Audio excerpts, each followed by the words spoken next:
আসসালামু আলাইকুম, সবাই কেমন আছেন? আশা করি ভালো আছেন। তো আমি আল্লাহর রহমতে আপনাদের দোয়া ও ভালোবাসা অনেক ভালো আছি। তো আজকে আমাদের এখানে 2-3টা লোক কিছু মাছ নিয়ে বসেছিল, তো এখান থেকে কিছু মাছ নিয়ে আসলাম, এনে মাছের মরিচ খোলা করলাম।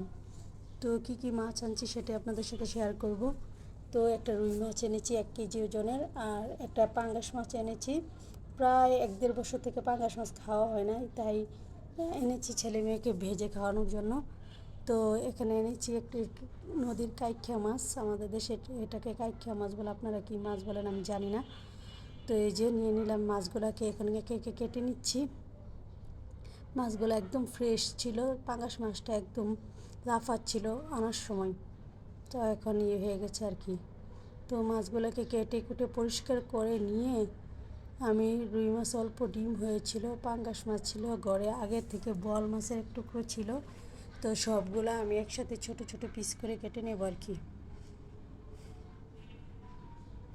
তো এই তো দেখুন মাছের পিসগুলো। তো এখন প্রথমে আমি পেঁয়াজ কেটে নিচ্ছি একদম মোটা মোটা করে। পেঁয়াজগুলোকে মোটা মোটা করে বেশ অনেকগুলো, প্রায় 6-7টা পেঁয়াজ কেটে নিয়েছি।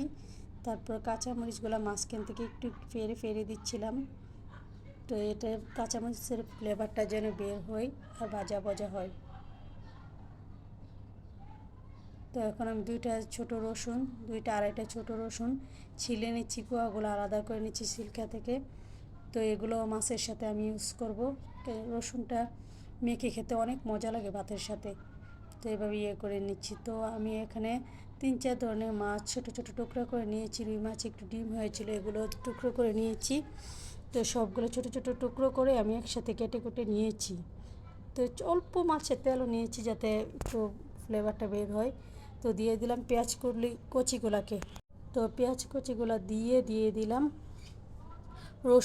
রসুনের কোয়াগুলা, তারপর কাঁচামরিচগুলা দিয়ে দেব, দিয়ে তারপর সামান্য আদা বাটা, রসুন বাটা, মরিচ গুঁড়া বেশ অনেকটা দেবো মরিচ গুঁড়া। তো লবণ দিয়ে দিলাম, মরিচ গুঁড়া করবো যেহেতু, তো মরিচের গুঁড়া অনেকটা দিলাম। রাঁধুনি মরিচের গুঁড়া অনেক ঝাল ছিল আর কি, তো খুব সুন্দর হয়েছিল। রাঁধুনি হলুদের গুঁড়া, তো হলুদের গুঁড়োটা অনেক সুন্দর একটা কালার আসে। তো গরম মশলার গুঁড়া দিয়ে দিলাম। গরম মশলার গুঁড়াতে তো ধনিয়া জিরা এগুলো সব থেকে, আমাদের ধনিয়া জিরার গুঁড়া শেষ হয়ে গেছিলো তাই দিইনি। তো এখানে একটা ম্যাজিক মশলা দিয়ে দিলাম, দিয়ে এখন আমি ভালোভাবে সবগুলোকে একসাথে মাখিয়ে একদম ম্যারিনেট করে নেব।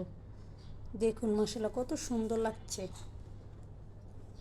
তো এখন সবগুলো মাছ আমি ম্যারিনেট করে একপাশে রেখে দেবো। রেখে আমি প্রায় 20 মিনিটের মতো ম্যারিনেট করে রেখে দিলাম।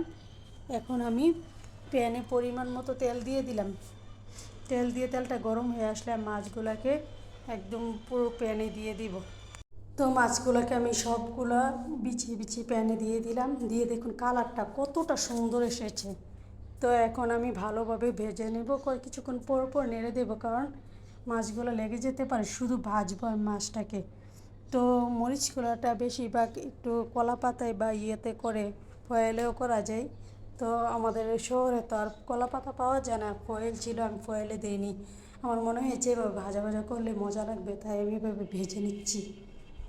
তো দেখুন একটু তেল দিয়েছিলাম, তো আর এমনি তো বেশ অনেকটা তেল দিয়েছিলাম প্যানে, তো তেল উঠে গেছে, কত সুন্দর লাগছে কালারটা। তো আমি একদম ভাজা ভাজা করে উঠিয়ে গরম ভাতের সাথে সার্ভ করে নেব। দেখুন গরম ভাতের সাথে আমি সার্ভ করে নিচ্ছি। মরিচ দিয়ে মরিচগুলো ভাজা ভাজা হয়েছে, তো ভাতের সাথে নিয়ে খেলে এত মজা লাগে বলে বোঝানোর মতো না। তো দেখুন ডিমটা একদম সফট হয়ে গেছে, আর এত মজা লাগছিল তরকারিটা। তো আমার ভিডিও ভালো লাগলে সবাই আমার ভিডিওতে লাইক কমেন্ট শেয়ার দিয়ে পাশে থাকবেন, আর আমার জন্য দোয়া করবেন। তো খেতে খেতে আমি আমার ভিডিওটা শেষ করে নিচ্ছি। এত মজা হয়েছে, আর রসুনটা দেখুন কতটা সফট হয়েছে, কাঁচামরিচটা একদম সফট হয়ে গেছে। তো কাঁচামরিচ রসুন সব কিছু মাখিয়ে একসাথে বাইট নিচ্ছিলাম, খুব মজা লাগছিল। আমি আবারও রসুন নিয়ে নিচ্ছি, কিছুটা কাঁচামরিচ, কিছুটা মাছ নিচ্ছি। আল্লাহ হাফেজ, আসসালামু আলাইকুম।